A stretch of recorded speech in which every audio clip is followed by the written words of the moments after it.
یہ مذاکرات مجھے لگتا ہے آپ رانا صاحب وہ مذاکرات چل رہے ہیں آپ کے بھی اڈیالہ سے میسج آیا میں نے کہا سنا کیا بات ہے سگنلز آ گئے وہاں ہاں جی وہاں وہ واحد جگہ جہاں سگنل کبھی نہیں گئے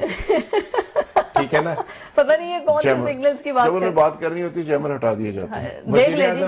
وزیر اعظم کے سگنل جا سکتے ہیں وہ ٹویٹر پہ ٹویٹ نہیں کر سکتے وہ جیل سے بیٹھ کے ٹویٹ کر سکتے ہیں ان کے بی پی این بھی چل رہے ہیں وہاں پر اور وہاں پہ سگنلز بھی چل رہے ہیں مجھے لگتا ہے اس پاکستان میں سیاستدانوں میں اگر کوئی شخص آزاد ہے تو وہ اڈیالہ میں بیٹھا ہوا شخص ہے جو اڈیالہ میں بیٹھا ہوا نہیں اڈیالہ میں قید شخص ہے جو اڈیالہ میں بیٹھ کے حکومت کر رہے ہیں بالکل ٹھیک ہو گیا لے جی اڈیالہ میں بیٹھ کے حکومت ہو رہی ہے مذاکرات مطلب اب یہ دیکھیں نا پوائنٹ آف آرڈر آپ یہ دیکھیں کہ آپ ایک بار حکومت سے مذاکرات کر رہے ہیں ٹھیک ہے کٹی میں نہیں تم سے بولتا یہ تو وہ والا حساب ہو گیا آپ جائیں آپ اجلاس میں جا کے آپ ویسے بھی تو اتنا کچھ کہتے ہیں ان کو مالشیا پالشیا اردلی اور وہ سب کچھ کہتے ہی ہیں نا آپ اس کو یہی سب کچھ آپ اجلاس میں بیٹھ کے ایٹ لیسٹ اجلاس میں تو جائے نا یہ سب کچھ جو کمٹمنٹ آپ نے کی ہے یہ سب کچھ کہنے کے لیے انہوں نے قومی اسمبلی رکھی ہوئی ہے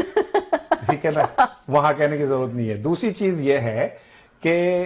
عمران خان نے کہا نا مذاکرات ختم ہو گئے ختم تو یہ کہتے ہیں کہ نہیں ختم کمیشن ہم بنا رہے کمیشن کا اعلان کر دے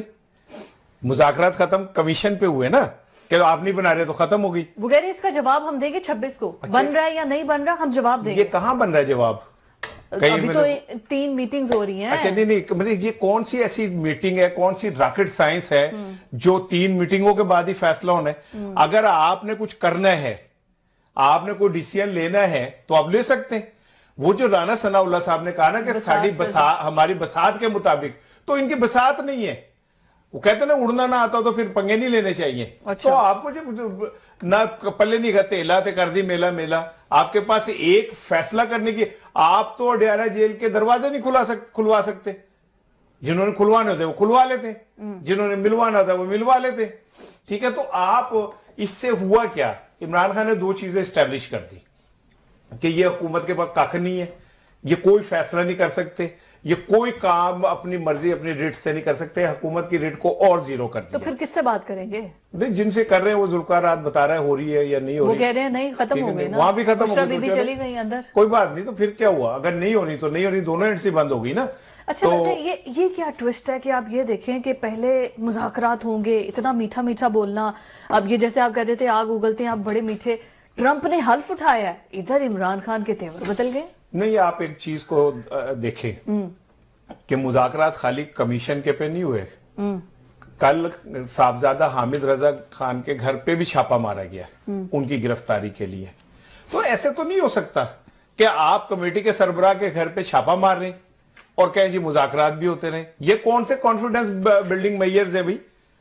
کہ آپ مطلب یہ ثابت کر رہے ہیں کیا اتنے سنجیدہ ہیں آپ مذاکرات کے اندر کہ آپ جناب علی جو کمیٹی کا سربراہ اس کے گھر چھاپے مار رہے ہیں تو یہ بات تو انہیں خود دیکھنی چاہیے اور رہی بات امریکہ کی اور آنے والی تو وہ جو میں نے پرسوں بھی لطیفہ سنایا تھا آپ کو کہ بندے سے کہا یار تو نے اپنی طرف ہی گول کر دی ہے اس نے کہا جو کرن نہیں دے رہے سن وہ مجھے آج دکھ ہو رہا ہے کہ یہ میں نے آج کیوں نہیں سنایا محسن نقوی صاحب کی دفعہ وہ پتہ نہیں وہ کس کی طرف سے گئے تھے وہ عمران خان کی طرف سے گئے تھے میرا خیال ہے انہوں نے جا کے وہ جس سینیٹر سے ملے انہوں نے کہا پائن میں جیوے نکلا نا آپ نے عمران خان کو رہا کرو ٹویٹ کر دینی ہے ٹھیک ہے وہ مجھے ایسا لگتا ہے کہ وہ اپنی طرف ہی گول کر کے آگے اور اللہ کا شکر ہے میں تو خدا کا شکر ادا کرتا ہوں نون لیگ کی طرف سے کہ وہ ٹرمپ سے نہیں ملے اچھا ٹرمپ کو بھی وہ کنونس کر لیتے کہ جیسے ہی میں نکلوں گا نا آپ نے عمران خان رہا کرو ٹویٹ کر دینی ہے ٹھیک ہے تو مہربانی ہے ان کی بھائی وہ کم لوگوں سے ملے کیوں کم لوگوں سے یو کے کی پرائم منسٹر سے وہ ملے ہیں پھر اتنے لوگوں سے وہ ملے ہیں اتنے خدا کا واسطہ ہے یو کے وہ پتہ ہے ہسٹری کی سب سے مختصر ترین وزیر اعظم تھی 47 دن وہ اس سے کئی عظیم تو ہمارا انوار اللہ کاکڑ صاحب ہیں جو اتنے عرصہ کٹ گئے ٹھیک ہے نا وہ تو کل ٹوٹل 47 دن رہی ہیں